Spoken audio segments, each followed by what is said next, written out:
Transmisión desde el Senado de la República de la comparecencia del secretario de Gobernación, Adán Augusto López Hernández. Durante la comparecencia del secretario de Gobernación ha habido participaciones de senadores de la oposición como Emilio Álvarez y Casa del Grupo Plural, en donde están personajes como Gustavo Madero y el traidor de Germán Martínez. Vamos a ver y escuchar la participación precisamente de Emilio Álvarez y Casa. Échemelo, Ceci.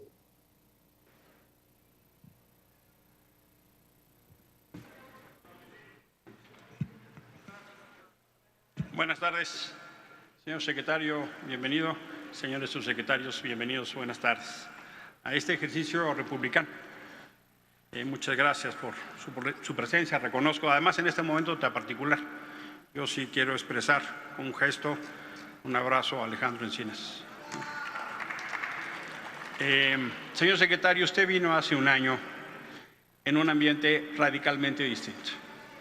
Usted vino a tender la mano y ofrecer el diálogo. Y muy infelizmente debo decirle que hoy es usted uno de los actores de la polarización del país. Debo decirle que incluso fue usted uno de los actores del desencuentro hasta con la propia bancada de su partido. Si eso pasa con la bancada de su partido, ¿qué podremos esperar los de la oposición? Y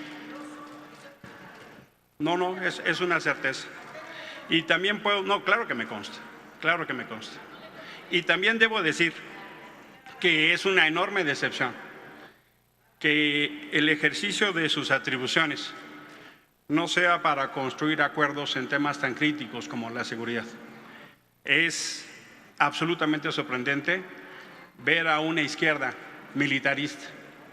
Es una derrota ética y política que este gobierno promueva la militarización y que en lugar de construir acuerdos se usen las atribuciones para chantajear, para amenazar.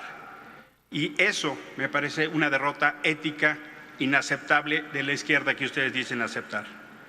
Quiero subrayar sobre 6 temas.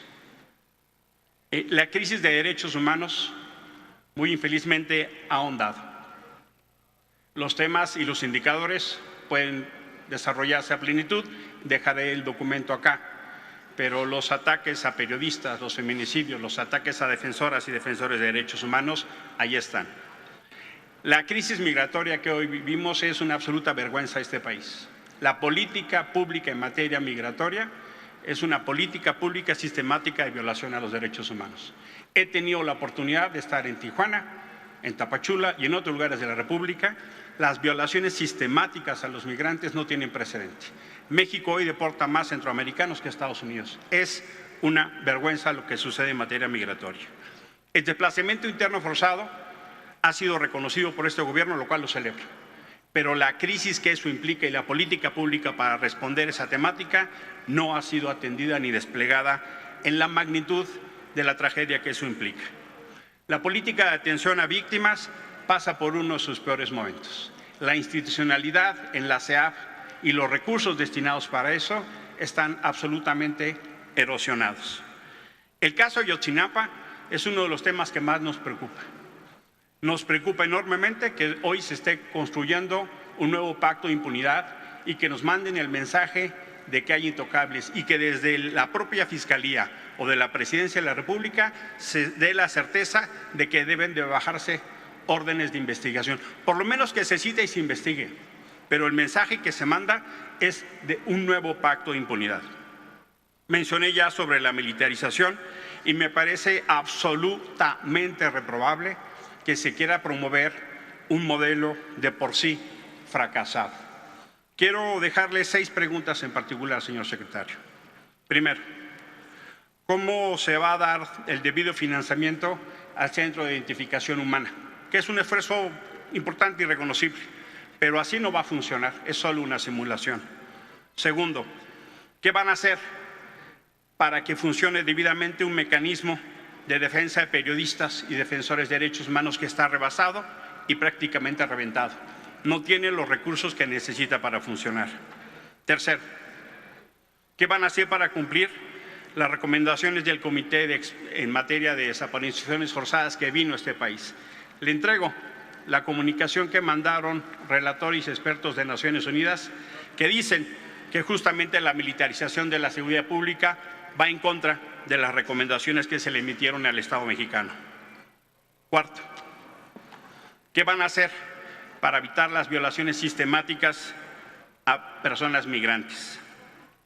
Quinto, ¿qué van a hacer para que se apruebe la ley de desplazamiento interno forzado que está en esta Cámara?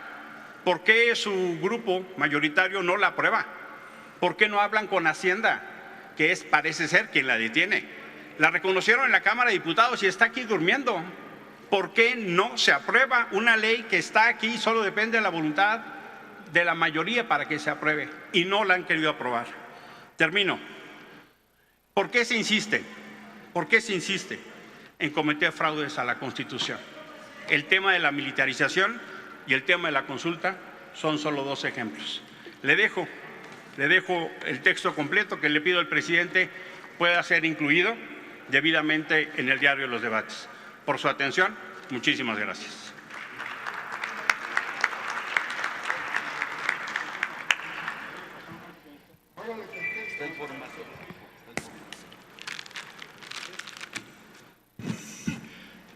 En uso de la palabra, el senador Miguel Ángel Mancera Espino, Partido de la Revolución Ahí está Democrática. la participación de Emilio Álvarez y Casa del Grupo Plural en esta comparecencia del secretario de Gobernación, Adán Augusto López Hernández. Vamos precisamente a rescatar en algún momento las respuestas del secretario de Gobernación ante esta visión, ante este panorama de catástrofe de senadores de oposición, como le decía Emilio Álvarez y Casa, senador del Grupo Plural. Estamos esperando